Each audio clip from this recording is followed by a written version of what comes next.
everybody, and welcome to another Chrissy B Show Special tonight. Today we want to talk about bravery and what it means to be courageous these days.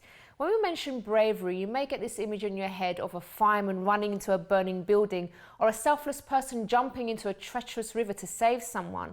But tonight I want to honour every single individual who sits on that sofa and shares their story of struggles, talking about experiences that are difficult to relive in order to help you at home.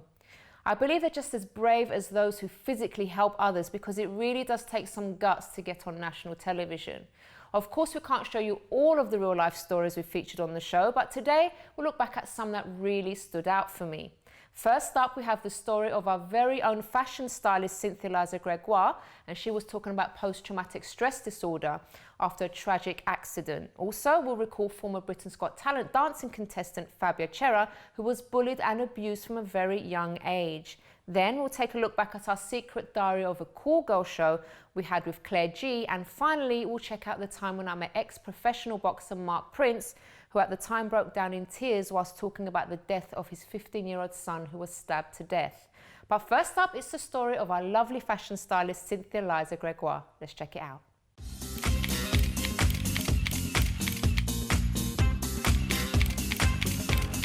You were involved in a terrible accident. Can you tell us what happened? Yeah. So this happened almost 10 years ago now. And basically I was doing a routine chemistry experiment that I had done many times before. And for whatever reason that afternoon, it didn't ventilate properly, and the flames came out at myself instead of up the fume hood. And basically I caught fire. It was a chemical fire. And so after I got extinguished and everything, the ambulance was called, and I was going to go by ambulance to the nearest burn unit. Can you describe the pain? What it was? Or were you too much in shock that you? Yeah, it was crazy actually. Like it's something that happens like so fast. You have to think so fast. And of course, first I was wanting to put the flames out, and like you do feel the pain. But to be honest, like I still remember my eyebrow had got singed or something, and I was more concentrating on that. Okay. Even. It's a lot of shock running through the body and things like that, I would say. Yeah. Okay. So, but burnt the whole front, did it? Yeah, basically the tops of my legs were burned, and my face was burned, and also my hand was burned as well. Okay. So yeah, I was actually really lucky that my face actually like healed to what it was, because it could have been a lot worse. I mean, I could have died. Yeah. So you were taken by ambulance to the hospital? Yeah, so we live in a very small town where I'm from, and the nearest burn unit where they could care for third-degree burns was in Saskatoon. So they brought me there. It took about 3 hours to get there. 3 hours? Yeah, by the time they saw me, though, that night, like they had given me a lot of painkillers, because when, you're just so much pain from all the burns. The medical people, I don't know if in the transfer or whatnot of ambulances and cars, but they never actually cooled down the burns. So it's like my skin was burning for about 8 hours before they saw me. So they hadn't noticed this? I think it just it was just such a freak accident, and everybody was kind of doing their thing, and you just, I went to sleep basically, because they gave me a big morphine shot about that big, and I woke up and I said, And in that time, the burning was continuing? Yeah, because like basically, the temperature is very hot, and it wasn't removed. But I did manage to put my hand in water, and you can see there's just a little bit of discoloration. Yeah. But as for these, they had burned down to the bone. So what they had to do is scrape the bottoms of my legs and reattach them to the top. So that was actually the most painful part, is having to have the surgery after the accident. So when you woke up and realized that you were still burning, how did you react? Oh, that just was really quick actually. I just said, what happened? And they said, well, by the time we looked at them, this is what it is. So you're going into surgery right away. So it wasn't like I had time to really react. It was like I was in surgery right away. Wow. So yeah, the big stuff was kind of happened after I got out of surgery, and you were on the way to recovery. So talk us through the kind of emotions that you went through, things that were going through your head after you kind of had time to think and process what had happened. Yeah, that, I mean, it always went through my head. Like I always thought to myself, oh my gosh, I never thought that this is the way my life would end up, kind of thing, because I was just 2 months married. We were going to go on our honeymoon in a week. Like, you know, I had my whole life in front of me, and then this happened. And I guess, it's really hard to say how I felt. I was just really confused, I think, and in shock mainly. And I think like the main thing was like more about your body, and like the way you look is so much different now, you know, and nobody I knew had went through something like that. But even so, like everyone would see me with my with your pants on, and they don't see your burns, so they think that you're fine. But like really inside, I was like, oh my gosh, I look so different now. So it was getting used to how I looked again, I think. Did you dislike yourself when you looked at yourself in the mirror? Oh, definitely. That happened pretty quickly after this sort of like self-hate and very critical of the way I looked, and like, oh, I liked it the way it was before. You know, why can't I have my body the way it was before? It's a lot like that. And now, Cynthia, because you have come a long way, and I know it's an emotional thing to speak about for you, but I know you went through a really hard time after the accident, and, you know, coming to terms with what had happened to you, but you moved on and you went into fashion, and you still continue to do what you loved, you had a passion for. How were you able to do that despite what happened to you? It didn't happen overnight, that's for sure. I mean, this is coming up 10 years now, and I'm able to talk about it. You know, I would say I really got over things in 2009-ish. So what is that? That's still about 4 years. And I wouldn't say it happened overnight at all. It's a long process. You know, I was, diagnosed with post-traumatic stress disorder.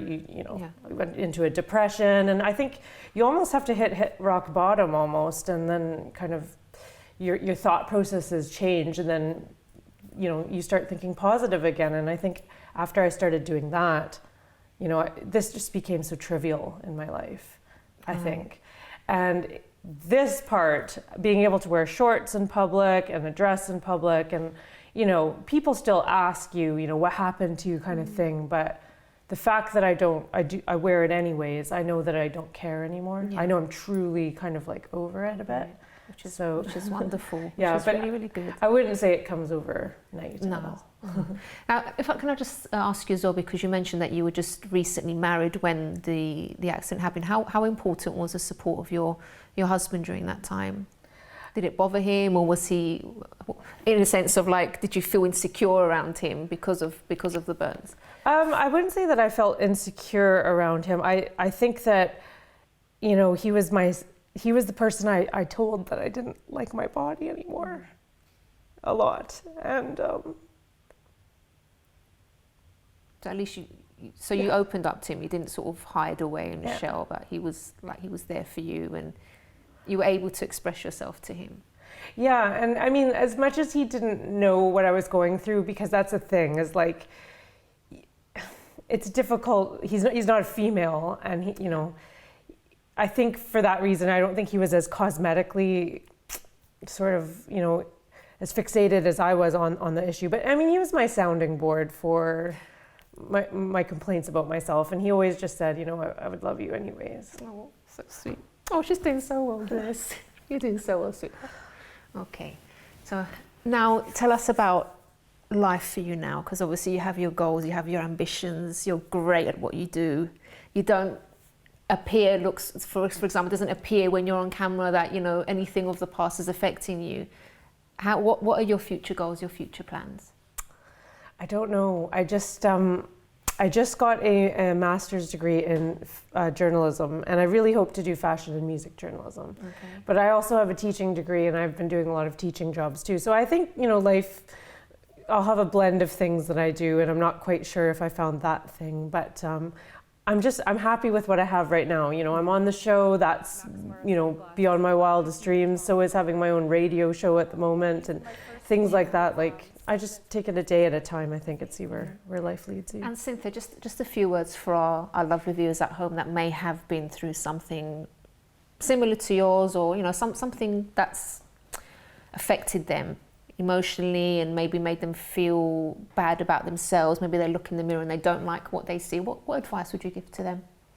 I would say that it's probably normal what you're feeling, and you know, over time, I think if you over time, you know, things will get better. It will seem as though it could never get better, because I remember that was something I was always fixated on. Life could never be happy again, but that's not the truth, you know. And you will have happier days, and like it is seriously just skin deep. You know, like it's... Cynthia, what you said just now is so important that I really want to highlight it, because it's true with different problems, not just with accidents like this. There are times in life where you do think something's happened, or you've lost something or someone, and you think, I can never ever be happy again. And like you said, it's not true. It's a big fat lie, actually. It really is a big fat lie, because you can be happy again after something has happened to you, or you've lost someone or something. You can. And you know, that's so important, because there are people that, because they think they're not going to be happy again, they even take their own lives. And then it's like everything's finished. Yeah. So, you know, I'm so glad you said that, Cynthia, because I think just to finish on that point is excellent, you know, for our viewers. And thank you so much, my darling. Welcome. You did so Thanks well. And you did it. You spoke about it on TV. Cool. Brilliant. Thank you so much, sweetheart.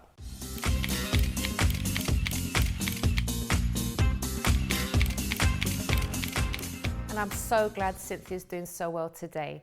Now don't go away, because up next will be the story of former Britain's Got Talent dancing contestant Fabio Cerra, who was bullied and abused from a very young age.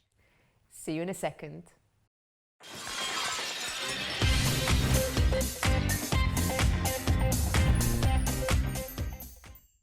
Hi, I'm Chrissy B, and my show is all about improving your mental health and being happy. Join me every Monday, Wednesday and Friday at 10 p.m. on my channel Sky 203. Visit chrissybshow.tv for more information, and subscribe to our YouTube channel, Chrissy B Show. You can also follow us on Twitter and Instagram at Chrissy B Show, and on our Facebook page, The Chrissy B Show.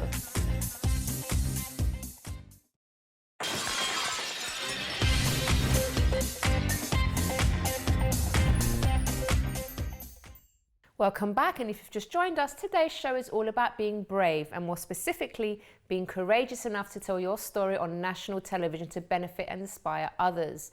And just before the break, we saw again the story of our fashion stylist on the show, Cynthia Gregoire, and how she dealt with post-traumatic stress disorder after such a horrible accident.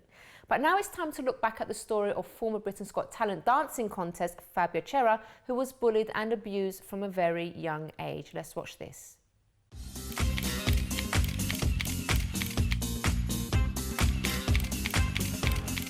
So Fabio, tell us when it all started for you. For me, bullying point was when I was dancing, and I was at a competitive stage where I was touring the world and the country. How old were you at this time? The pinnacle stage was 13, 14. Okay. That's when I was at the highest of my height. So you must have been really excited at that age. And dancing was my escapism. Oh, really? Yes, Okay. because of something that happened in my childhood. So therefore, with the bullying and stuff, it was definitely just to escape from everything. That was my least let go. Okay. Do you want to talk about what happened to you, or do you want to? At school, because I danced on the weekend, so the competitions would be a Saturday and then return home on a Sunday. And then on the Monday, it'd be released in the local paper. So they would see it or hear someone talking about it, and it'd be girls just a few years older than myself. They wouldn't get me at the school gates at the beginning of school. It sort of went on after school.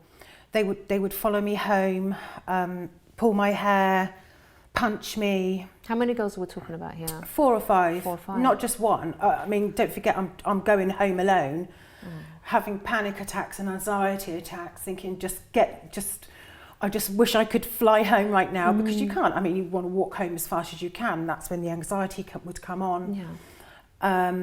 I knew they were all behind me. I didn't know what to expect, but it was fear. It was done in such an evil way. So what would they do? Pull your hair? Yeah, just really, really nasty. Just like, it's just ridiculous, really. Now, so all because they'd seen you in the paper, and they were obviously jealous that you were... Obviously. And you think, well, it's such a shame, because back in that stage of my life, I couldn't really understand why they were doing it. I mean, you would assume that people would be happy for another person to be quite successful that young. Yeah. It wasn't just myself. There are many people in this country who are competitive dancers. So I didn't really get it, and I couldn't understand what was going through their mind and why I was their target at that time. But the feeling I had was like fear, panic attacks, anxiety. But at that point, I didn't realise that was an illness. I just thought that was a feeling that I would get when I was being bullied. That time I associated. Or was that those. was it the first time you'd experienced those kind of episodes though, or did that happen before you'd been bullied? Right, those feelings when I was younger, I was abused by a family member. Okay. So all I remember is the first panic attack, Okay. which was really, really strong as a child, and you think, this is not normal. But then you just shut your eyes and that was it. And I just blacked. I just remember just blacking out. So therefore my heart was pounding. That was the very first time I could feel that. Then my mother, unfortunately, was suffering herself. My mother drank a lot. Okay. So she would take out her problems on me and my sister. Not mentally, but physically. So that was another thing I had to deal with. And again, And this was going on at the same time as when you were also being bullied by the girls, was it? Or this was just before. Okay. Yeah. So I didn't know whether my mum drank because a family member had abused me from her side, or so she knew, she found out about that. I told her myself, and she said she Okay. didn't believe me at first. Oh, So I don't know whether that was her coping mechanism of turning to alcohol to numb her pain, because obviously she didn't know how to deal with it as a mother. Because if my son come to me and told me he was abused, I wouldn't know how to react. So I guess that was my mum's way of numbing her pain, I guess. But yeah, my mum, she just suffered a lot as well. Okay. So it was an ongoing thing in the family. So yeah, so she was abusive. So you had the obviously you had panic attacks before the bullying. So then obviously this But it brought went up away, those you know? negative emotions again. Yeah. Because it was a time when you're in distress again in your life, and that kind of brought back those kind of emotions that you had and the reaction to those emotions that you had. Because you just think, you know, when you're a child, if you think that being abused by your parent is normal, you don't know nothing else. If you're being constantly hit and battered and pushed and pushed and pushed to become this dancer that your mother really wanted to be, then my mother was, God bless her, was living her life through me. You. Okay. So her regrets, she was basically trying to make up for something. Okay. You're doing really well, sweetheart. You're doing really well. It's okay. You're doing really well. I'm very proud of you for coming to talk about this, because I know a lot of people are going through the same thing right now, and they don't know how to cope with it. They don't know what to do. But because of your story and because of the help that we're going to give them today, they're going to have a new beginning. I'm sure of that. So thank you. Can we get a tissue here, please? Sorry. It's okay, darling. Karen, you're doing so well. All right. So Fabia, you were getting bullied by these girls afterwards. Yeah. First of all, let me ask you, before we get to what the girls and how you coped with the bullying, what dreams did you actually have for yourself? Do you remember? Yeah, I always said I just wanted to be a professional dancer, that was all. I was slender. I just had this goal of just dancing worldwide and choreographing and thank you, just working with so many people to like get them to where they wanted to be, you know, working with children and, you know, let them live their dreams out and, you know, get them onto music, TV and, you know, theatre, the West End. That was my dream, but for me, with the bullying, it was easier to give up everything. I gave up my life. So every day I was dancing, training, and it come to a head where I was just so tired of being bullied by these girls. I just thought, do you know what? I'm going to give up. I didn't explain to my dance teachers. They come around my house. They said, why have you given up? What's wrong? I said, I can't cope no more. Because I was in... So as you saw there, bullying is such an awful thing to go through, but to go through it twice at two very different stages in your life is just horrible. So what did Fabio do at this point? Let's find out.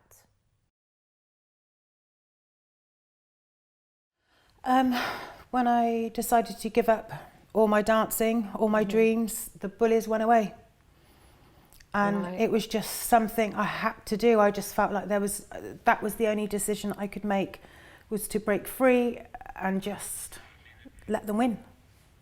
So... But how did you feel about yourself though at that time, doing that, giving up your dream? I was exhausted. Didn't I was care, so tired. I just had enough. I was just mentally drained. I just couldn't go on. My exams at school were lacking because of my truancy, because of the fact that I knew I'd be bullied on the Monday, so I would truant on the Monday, then it would skip over to another day. Too many problems. So I gave up and I died inside. Now let's fast forward now, Fabio, because you were a contestant on Britain's Got Talent. Yeah. How did that feel for you, doing something like that after everything that you've been through?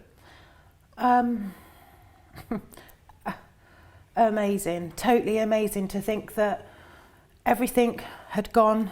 The past was the past. I'd let go. I was ill for a while. I'd let that go. I became well. I went back into dancing. I retrained. I lost some weight and I hit that stage. And I thought, this is wonderful, because that was really where I wanted to be. Did the producers know your past at that point, or? I wrote on the application form about my history of dancing, and you have to let them know if you're on medication and you're ill. So of course I let them know that I had bipolar, and that was explored through the researchers, and I told them the truth.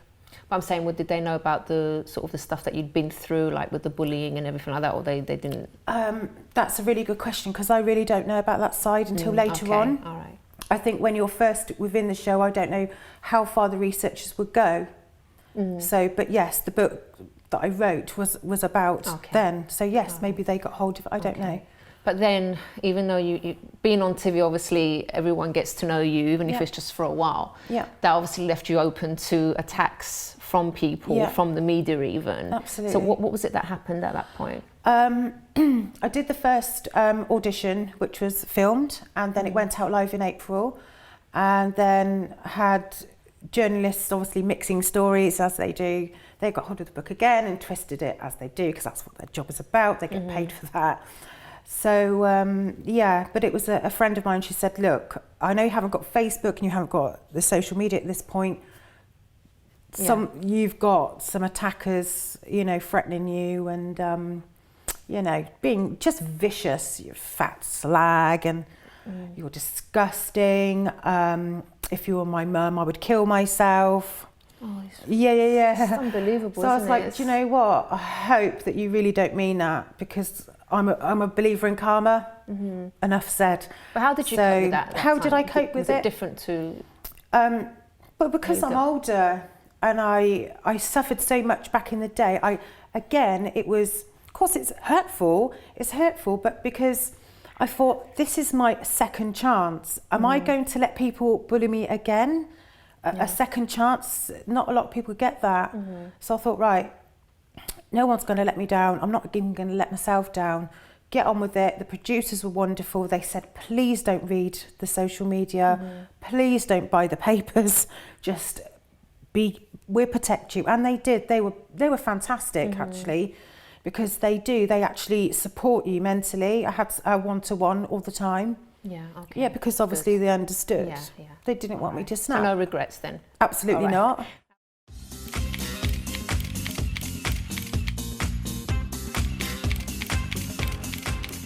And I thought Fabio was so brave for sharing her story here on TV. Now, if you want to share your story to help others out there, then all you have to do is get in touch via our website, chrissybshow.tv, or let us know your thoughts on this subject on being brave by tweeting us at Chrissy B Show or commenting on our Facebook page, The Chrissy B Show. After this quick little break, we'll move on to our next story, which I'm sure some of you might remember, and it was our guest on the Secret Diary of a Call Girl show, only here on The Chrissy B Show. We'll be right back.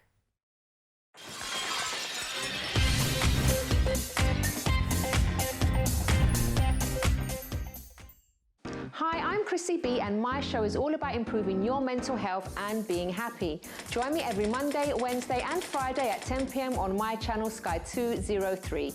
Visit chrissybshow.tv for more information and subscribe to our YouTube channel, Chrissy B Show.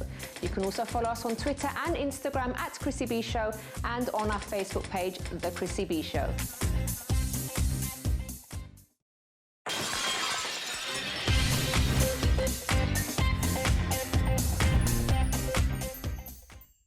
Hi everyone, and if you've just joined us, we are doing a show to honour all of our brave guests who come in, week out on the Chrissy B Show to share their life experiences. And now we look back at Claire G's secret diary of a call girl story. Watch this.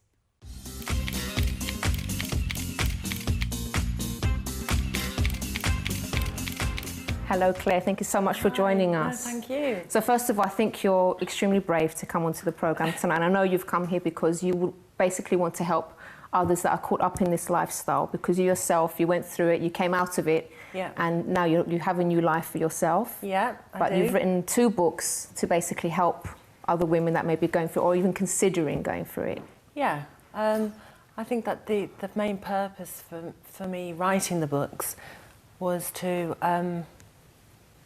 say that, you know, this is the hell that I went through, and that I came out of it, I survived it, and I've managed to create a completely different life, and it's been very, very hard work, but I'm here. You know, I've left my past behind me. I've learnt a hell of a lot of lessons, and things have changed, and things can change. Can you tell us a bit about your childhood and if that affected decisions that you made later on in life? Yeah, I mean, my dad brought me up alone. I don't know my mum. My mum left us when I was 5 years old. I mean, my childhood was happy. It's really difficult for me to say that as a direct result of that, I went on to make some catastrophic choices. Obviously, there's things that happen in your past influence your choices as an adult, but yeah, I mean, you know, my childhood was happy. I didn't talk about my mum. I always missed my mum. And that was very difficult, because it was a secret. I kept that locked inside for a lot of years. In fact, for a lot of years, I didn't ever talk about her. And instead, I questioned constantly why she'd given me up. Hadn't she wanted me? What was wrong with me? Had that affected your self-esteem? That affected my self-esteem tremendously. I mean, you know, it was constant in my head. I was just constantly questioning, wasn't I good enough? And I didn't speak to my dad about any of this stuff. And then eventually, you know, I see it now as that I was a walking time bomb. Yeah. And eventually I found alcohol, which instantly just eased my worries, my anxieties. Temporarily? Yeah. What age were you when you got into the prostitution side of things? I was 23. Did someone introduce you to it? Yeah, I mean, you know, ultimately you make your own choices. I mean, I knew somebody, an old school friend of mine, I knew that she was selling herself in order to make money. She had a drug problem, I had a drug problem, I was penniless. Obviously now I think, well, why didn't I get a job? You know, not having qualifications isn't an excuse for me not having a job. I still could have had a legitimate job. But because there was other things at play, such as my self-image, my self-esteem was very poor, my self-image, I hated myself, to be honest. I think it's very easy for people to judge and say, oh, you know, people make their own choices, because I know four ex-prostitutes, 4 other ex-prostitutes, and they all saying the same things as to do with their self-esteem. It wasn't something that they wanted to do. Obviously, no one wakes up thinking or has a dream, I want to do this for a living. But there's always some underlying problem there. They think there's no other way. There's nothing, or they're not worth anything better to do anything better. They don't have that confidence. Yeah, I mean, yeah, definitely. As far as I'm concerned, it's all about emotionally. I was really struggling, and the only times when I felt I wasn't struggling was when I was taking drugs or drinking. And so, you know, in terms of finding a legitimate job, that didn't really enter my head. Yeah. It just didn't enter my head. It's crazy, but it just didn't. I was. So my friend was selling herself, and I remember at first I was really shocked. We'd grown up together. Like, I would never do that. Was that your kind of thinking? No, but I think at that point I hadn't even considered it. It hadn't even entered my psyche about if I would or wouldn't do it. I was just shocked that she did. And then I was even more shocked when she told me that she would do it without being drunk or out of her head on a drug. And I thought, well, you know, how does that happen? How does she do that? But anyway, desperation, desperation, and I did it. So I then, she told me that she had, and then about 4 or 5 months later, I approached her, and I told her, I've been thinking about what you said. I think I'd like to try. How did you feel after the first time? It's horrific. It was a turning point in my life. It's just horrific. It's, I shouldn't have done it. I shouldn't have done it. It opened up something that took a few years to close the lid on again. I shouldn't have done it. At that point, did you kind of try to get out of it at that point, or no? Had you reached the point where now you think it's too late now? I've done it now. No, you know, Chrissy, it was really, really simple. The thing was, so I made the decision. I approached my friend. We put an advert in a local paper, and I went and knocked on a client's door that evening or a couple of days later. Went in, I left. 20 minutes later, I got the money. I got some Coke. I got a bottle of Jack Daniels, some cigarettes, and I did them that evening. Yeah. The next morning, I woke up, and the level of anxiety that I had thinking about what I'd done the night before was unbearable, and I was skinned. So I did it again, and that was it. Just like that. It went from I did it, I got the money, I spent the money that evening, got trashed, woke up the next morning, I couldn't face myself, I couldn't face what I'd done, and so did it again. That's what... So you got into a cycle, you couldn't stop.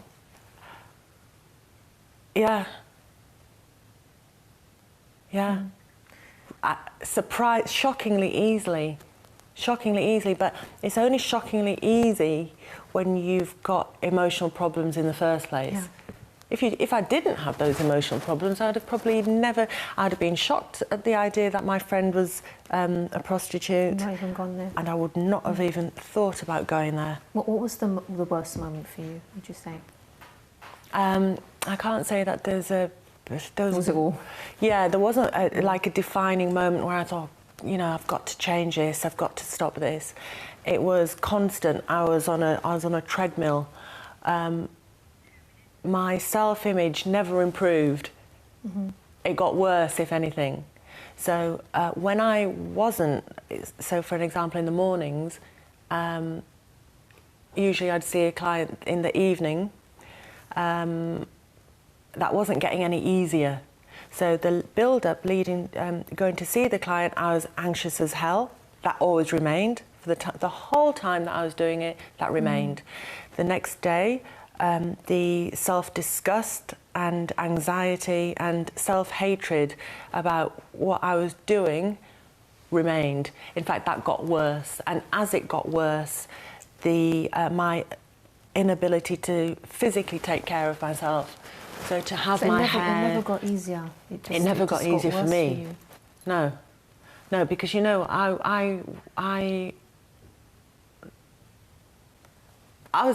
it wasn't meant to happen to me. Mm-hmm. It's not meant to happen to anyone, but it wasn't meant to happen to me. I was brought up well. My father loved me. He provided me with a beautiful home, everything. And yet, this happened. That shows that it can happen to anyone. It really It can happen to anyone. It really can. Somebody who's vulnerable, desperate, Yeah. and anything's possible. That's one thing I've realised. Anything's possible. Well, Claire's story didn't end badly. In fact, she went on to tell how she got out of that nasty system. Let's find out how right now. How did you yourself get out of it in the end? Well, I chose to go to a 12-step rehabilitation centre because I was trapped. You know, I didn't know what else. I didn't know what to do. I know there's a lot of organisations out there that will help women, but I just wanted to escape London. I knew of a rehabilitation centre which was residential and near Bristol. I went down there for 3 months, got a lot of intensive counselling, but of course that's just the start of the journey. There's a huge amount more to do. When I left, I saw that my doctor, who arranged for a psychotherapy, I've seen all sorts of different kinds of therapists because, again, you know, once I'd put down the drugs, you're left with the same person that actually started using in the first place. So I was very damaged. I was carrying a lot of problems which needed to be faced. And it's been a long process to try and resolve some of those. And, you know, I'm getting there. I have. Some have been easier to bury than others. But, yeah, I mean, you know, I'm getting there. I'm different. I'm better. I'm well. Yeah.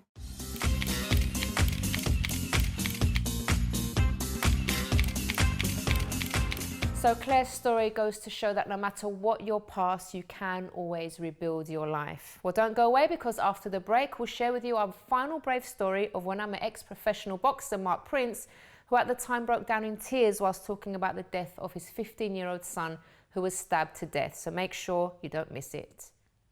See you in a second.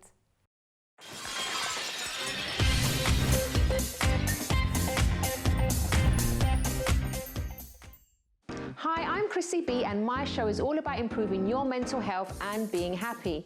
Join me every Monday, Wednesday and Friday at 10 p.m. on my channel Sky 203. Visit chrissybshow.tv for more information and subscribe to our YouTube channel, Chrissy B Show. You can also follow us on Twitter and Instagram at Chrissy B Show and on our Facebook page, The Chrissy B Show.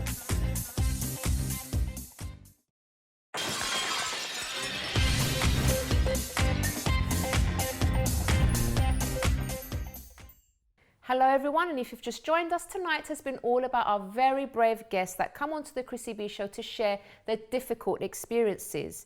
And for our final story for you tonight, we take a look back at the time when I met ex-professional boxer Mark Prince. Let's watch this.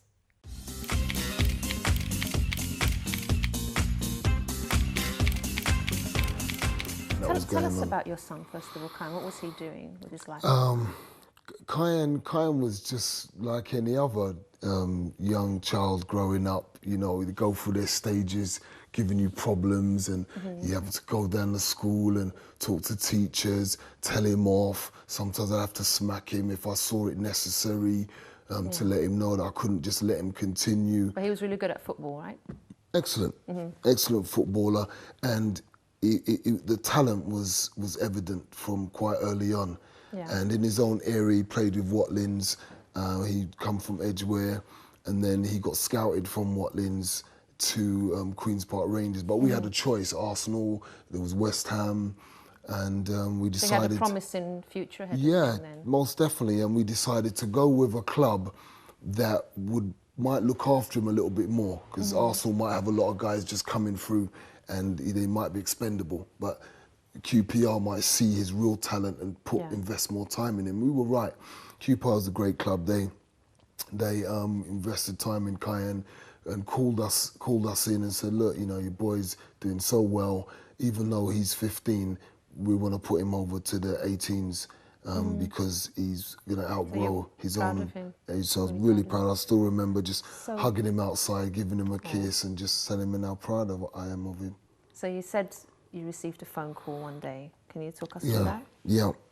My daughter phoned me, just hysterical on the phone. Kayan's been stabbed. And I was strangely, maybe that's my nature, like I'll try to be calm before I find out what's going on. So I didn't want to go crazy. The news hit me, he's been stabbed, but I didn't want to start thinking the worst straight away. So I said, okay, I'm coming over, I'll pick you up. We'll go down there. But inside was just turmoil going on. But on the outside, I tried to show her that, you know, all right, Dad's got this, let's go. But I said a prayer in my car. And I couldn't say all of it out loud because I wasn't that strong to be able to say the words, but I asked God to save my son and don't let it be detrimental to the point of death. And this is where I said it silently, and I said, but if he is to go, help me to be able to keep going, to deal with it, to accept it. And I carried on driving, but that part was all in my head. But I spoke to God and said that. But later on, I realized how profound that little prayer was at the time in the car, because I didn't know what was coming ahead. And going to the hospital, obviously a lot of the family was already there, his uncles, his mum, and my sister.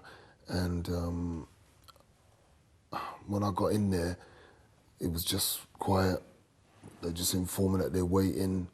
That quietness is horrible, that waiting time. It feels like forever, but it wasn't that long, actually. When the guy come in, you're searching his eyes, you're searching his body language to see the answer before he actually opens his mouth. And but you ain't gonna accept it until you hear it. And then when he said it, and I heard the noise come from Tracy, I heard that noise. I don't know what happened to me. I lost it. I jumped up. I must have been punching and kicking walls, anything. I felt this rage just surge through my body, and I just hit this. I was hitting things. And I don't even know what I was shouting. There was some police there. There was nice guys. They was trying to not, control me or just, in an arresting way, but just trying to help me to be calm. But obviously they understood they couldn't sort of contain me or anything. When you say rage, Mark, are you speaking about rage that you'd lost your son, or rage against the people that? I don't know. I don't know. All I know is that something just came out of me. Something came out of me to hear that my son was gone. It's awful. What did you do after that? After the initial shock? Yeah. We could say worn off, but obviously it was hard for a long time after that. Yeah, how did you actually cope? You don't know. You don't. Honestly, there's this poem, Footprints in the Sand, and all I can let people know is that I never had any control of me at the time for ages. It's okay, take your time. And in that time, I think that God was carrying me. Because the poem talks about, saying, when the prayer was saying that, oh God, where was you? Where was you? And God said, those footprints was me. I was carrying you. And I believed that I was being carried at that time, because I felt that I was losing my mind. I didn't want to eat. I couldn't eat. I couldn't sleep. And listening to Tracy, but you know what, too Mark? much for me, man. After this happened, you did something really, really amazing. Yeah. And obviously this awful what happened, and you know, it really hurt the whole family. But something amazing happened afterwards, and Mark, you're going to be speaking to us about that. I'll just give you a bit of time just to, okay, for you to speak again. Yeah, you just never know when you're talking about it. You don't know how you're going to react. I don't, you know, normally I can talk about it, and I don't always have this reaction, but you just don't know how you're going to react. This happened 6 years ago, was it? 6 years ago, it doesn't go anywhere.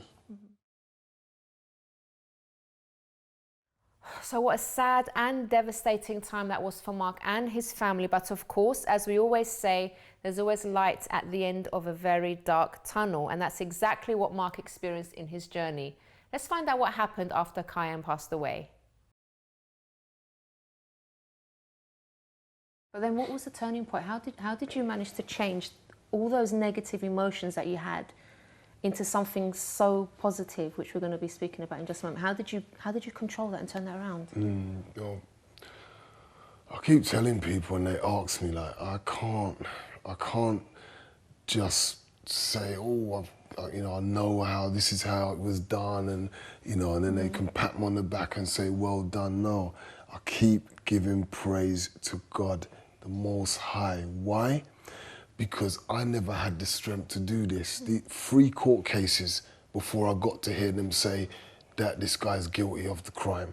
And those court cases are a massive ordeal. I didn't realize what going through court was. It's one thing someone doing something, it's another thing proving it.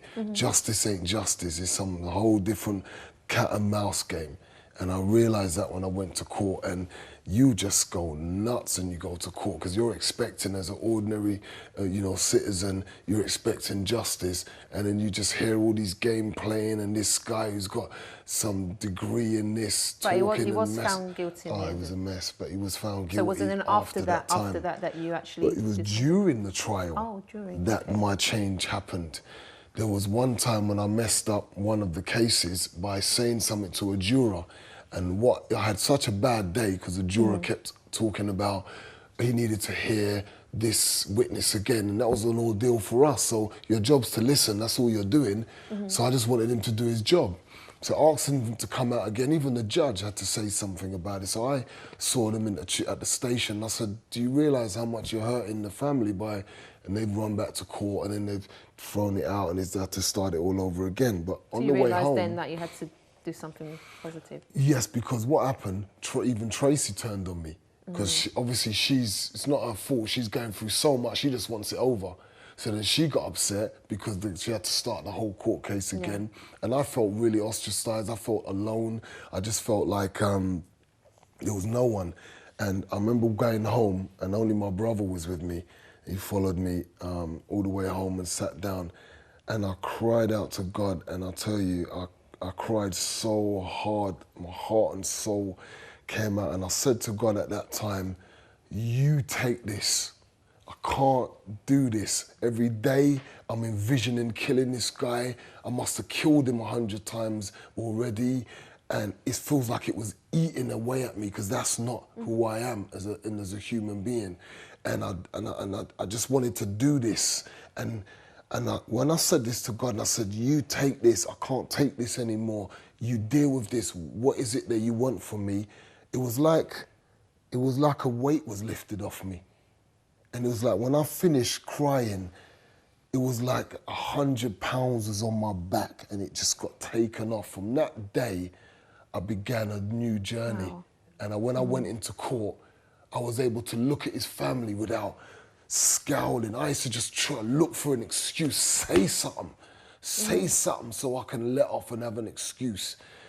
And I went in there and I'd see his family, and my face would just be ordinary, and I'd sit down and I'd see the guy, and my face wasn't scowling, and inside wasn't being drawn and torn apart. There was something happened inside. Something happened, and it happened from my house. Tell us about the foundation that started up.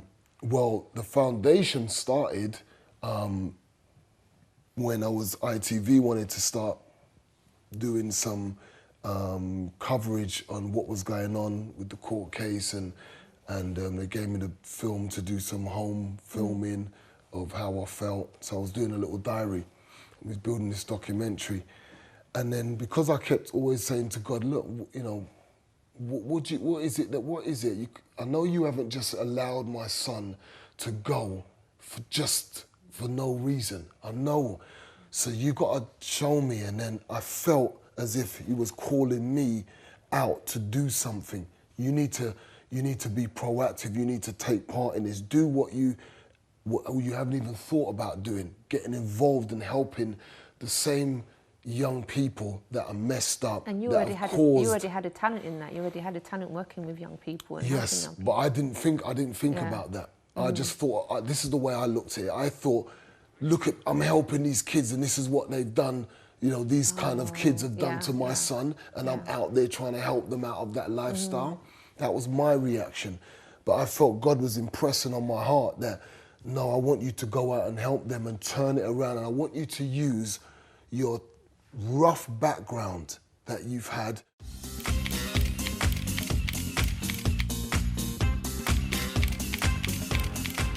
So as you can see, it's not easy to get up here and relive your darkest memories on national television, but they all did it for one reason only, and that was to hopefully help someone at home watching. And that, to me, is bravery.